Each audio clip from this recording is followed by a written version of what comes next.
नमस्कार दोस्तों, स्वागत करता हूं आपका एक और न्यू वीडियो पर। फ्रेंड्स, आज की वीडियो का टॉपिक आप देख सकते हैं एमपीडीटी होने जा रहा है। अगर आपको इंजीनियरिंग करनी है तो आपने ये कहीं ना कहीं सुना होगा। तो आज की वीडियो हमारी पूरी इसी पर होने जा रही है। तो कुछ पॉइंट्स हमने बनाए हैं जिनके ऊपर हम बात करेंगे इस टॉपिक के ऊपर। तो आप वीडियो एंड तक ज़रूर देखें और एंड तक आपको किसी भी तरह का कोई डाउट नहीं रह जाएगा।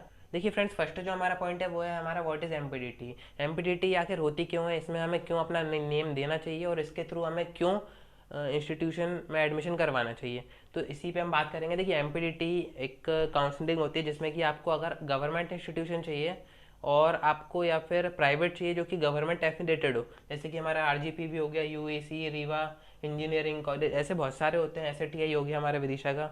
तो इन इंस्टीट्यूशंस में अगर आपको एडमिशन चाहिए तो आपको इसी काउंसलिंग के थ्रू एडमिशन आपका होता है। देखिए बात करें तो अगर आपको इंजीनियरिंग करनी है तो आप की जो फर्स्ट प्रायोरिटी रहेगी वो तो आपकी या तो आईआईटी रहेगी या एनआईटी रहेगी। बट बाय चांस आपका उसमें एडमिशन नहीं हो पाता है, एडवांस में आपके इतने अच्छे नंबर नहीं आ पाते हैं, तो थर्ड बेस्ट ऑप्शन आपके पास यही रहता है कि हम किसी भी गवर्नमेंट इंस्टीट्यूशन में, अपने स्टेट के गवर्नमेंट इंस्टीट्यूशन में एडमिशन करवाएं और वहाँ से पढ़ाई करें, क्योंकि ये भी बेस्ट होते हैं। और फिर गवर्नमेंट की आपको बात पता है, ये गवर्नमेंट होता है। और इसके बारे में बात करें तो देखिए एमपीडीटी ये सिर्फ एमपी में होता है। अगर आप एमपी के निवासी हैं या फिर आप बाहर के भी निवासी हैं पर आपको एमपी में एडमिशन चाहिए तो आप इसके थ्रू अपना एडमिशन एमपी में करवा सकते हैं। देखिए फ्रेंड्स, फर्स्ट जो पॉइंट है वो हमारा कवर हो चुका है, व्हाट इज एमपीडीटी। सेकंड जो हम पॉइंट पे आए तो देखिए स्टार्टिंग डेट्स, कब से स्टार्ट हो जाती है डेट, कब से हम इसमें रजिस्टर कर पाएंगे, उसके बारे में हम बात करेंगे। तो देखिए जैसे ही आपके जेई के सारे एग्जाम खत्म होते हैं, उनका जो रिजल्ट आता है और उसके बाद ही ये जो एमपीडीटी है वो स्टार्ट होती है, क्योंकि उसमें आपको जेई के मार्क्स बताने पड़ते हैं कि हमारे इतने मार्क्स आए, उस अकॉर्डिंग आपका नाम आता है काउंसलिंग में। ठीक है फ्रेंड्स, और एग्जैक्ट डेट जो 2021 की जो डेट है वो इस बार आ चुकी है, तो मैं आपको स्क्रीन में जो स्क्रीनशॉट है वो अटैच कर दूंगा, तो आप वहाँ से देख सकते हैं कि एग्जैक्ट डेट क्या है इस बार की। देखिए फ्रेंड्स, नेक्स्ट पॉइंट की हम अगर बात करें, ये हमारा कवर हो चुका है पॉइंट। नेक्स्ट पॉइंट की हम बात करें तो वो है हमारा रजिस्ट्रेशन, किस तरीके से हम रजिस्ट्रेशन कर पाएंगे एमपीडीटी में, तो वही अब आप आगे जानेंगे। देखिए फ्रेंड्स, ये आप किसी भी एमपी ऑनलाइन की स्टोर पे जाके आप वहाँ पे रजिस्ट्रेशन करवा सकते हैं, और मैं तो कह रहा हूँ कि आप वहीं जाके करवाएं और खुद से करने की कोशिश ना करें, क्योंकि मिस्टेक्स हो जाती हैं। उसमें हमें अपनी चॉइस बननी पड़ती है कि हमें कौन कौन से इंस्टीट्यूशन चाहिए। उसमें आप मानिए तो 50 चॉइसेस भी भर सकते हैं।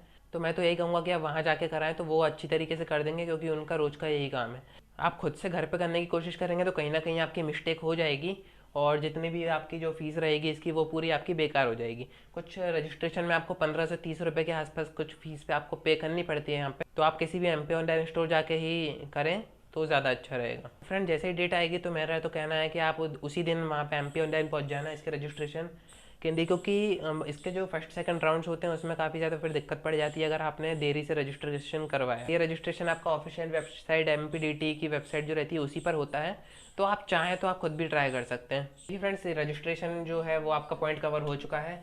आप समझ गए होंगे किस तरीके से रजिस्ट्रेशन और कहाँ पे आप कर सकते हैं। उसके बाद जो नेक्स्ट पॉइंट है हमारा वो है हमारा प्रोसीजर। अब ये किस तरीके से प्रोसीजर है हमारा और किस तरीके से हम आखिरी एंड तक एडमिशन हमारा कैसे होगा, तो इसी के बारे में हम बात करेंगे। देखिए फ्रेंड्स, क्या होता है, रजिस्ट्रेशन आपने करवा दिया, उसके बाद आपको वहाँ पे डॉक्यूमेंट्स मांगे जाएंगे वेबसाइट पे, तो आपको वहाँ पे डॉक्यूमेंट्स दे देने हैं। उसके बाद फिर आपके पास चॉइस फिलिंग होगी कि आपको कौन कौन से इंस्टीट्यूशन चाहिए, और उसमें ऐसा मानिए कि मिनिमम आपको 10 तो रखने ही है और मैक्सिमम आप 50 भी रख सकते हैं। मेरी मानिए तो आपसे वही इंस्टीट्यूशन टॉप पे रखिए जिसमें कि आपके चांसेस हों, क्योंकि ऐसा नहीं है कि आपके जेई मेंस में मात्र 50% आया है और आपने ऊपर रख दिया मैनेट को, तो ऐसा नहीं हो सकता है। तो पूरे आपके पैसे बर्बाद जाने हैं और कुछ नहीं होना है। तो इंस्टीट्यूशन आप वही टॉप पे रखें जिनमें आपके चांसेस हों। आप कट ऑफ देखिए प्रीवियस ईयर्स के कि किन इंस्टीट्यूशंस का कितना कट ऑफ रहा है, तो उसी अकॉर्डिंग आप वहाँ पे चॉइस रखिए। तो देखिए यहाँ तक आपकी अभी तक आप चॉइस कर चुके हैं सारी। इसके बाद क्या होता है कि 3 से 4 दिन या फिर थोड़ा सा और ज़्यादा टाइम के बाद इसका जो रिजल्ट है वो आता है राउंड 1 का।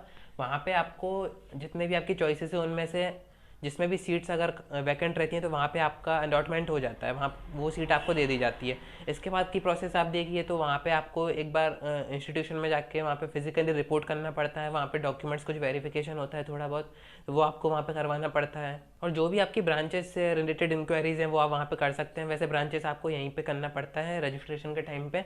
और देखिए वहाँ पे आपको जैसे आप अपनी जो ब्रांच उन्होंने आपको दी है वो आपको पसंद नहीं है, जैसे उन्होंने आपको इलेक्ट्रिकल मैकेनिकल दे दी वो आपको नहीं चाहिए, आपको सीएस चाहिए, तो आप वहाँ पे जैसे आपकी सीट वहाँ पे बुक तो हो ही चुकी है, तो आप वहीं जो कॉलेज है वहाँ के ऑफिस में जाके इंटरनली आप चेंज करवा सकते हैं, कोशिश कर सकते हैं। अगर देखिए उनकी वहाँ पे वैकेंट रही तो आपको ज़रूर दे दी जाएगी। देखिए इन सभी के बाद डॉक्यूमेंट्स आपका वेरिफिकेशन हो जाता है, फिर वहाँ से इंस्टीट्यूशन से आपको एक रिसिप्ट दी जाती है जो कि आपकी पेमेंट रिसिप्ट होती है। तो वो आपको किसी भी बैंक में जाके वहाँ पे आपको पे कर देनी होती है और इस तरीके से आपका वहाँ पे एडमिशन हो जाता है। तो देखिए फ्रेंड्स, प्रोसीजर आप समझ चुके होंगे पूरा कि किस तरीके से आपका एडमिशन तक की हमने प्रोसीजर आपको बता दिया है। उसके बाद नेक्स्ट जो सबसे इंपॉर्टेंट बात आती है वो आती है डॉक्यूमेंट्स की। क्या क्या डॉक्यूमेंट्स आपको रेडी करने हैं। डेट देखिए, डेट तो आ चुकी है, अभी मैं कुछ ही टाइम में आपके सामने स्क्रीनशॉट अटैच कर दूंगा, वो आप देख सकते हैं। जो डॉक्यूमेंट्स की स्टेप है वो सबसे ज़्यादा इंपॉर्टेंट है। डॉक्यूमेंट्स जो है वो आपके फ्रेश होने चाहिए, मेरे मानो तो 1 ईयर के अंडर बने हुए होने चाहिए, ज़्यादा पुराने नहीं होने चाहिए। डॉक्यूमेंट्स क्या क्या चाहिए वो आपको साइड में अभी शो हो रहे होंगे, ये सारे आपको डॉक्यूमेंट्स की ज़रूरत पड़ेगी। अगर आपके पास ये सारे डॉक्यूमेंट्स नहीं है तो आप ज़रूर बनवा के रखिए, क्योंकि फिर आप ही को दिक्कत होगी एंड में कि किसी कोई एक डॉक्यूमेंट आपके पास नहीं है और आपका एडमिशन वहाँ पर रुक जाए। तो आप ये सारे डॉक्यूमेंट्स तैयार करके रखिए।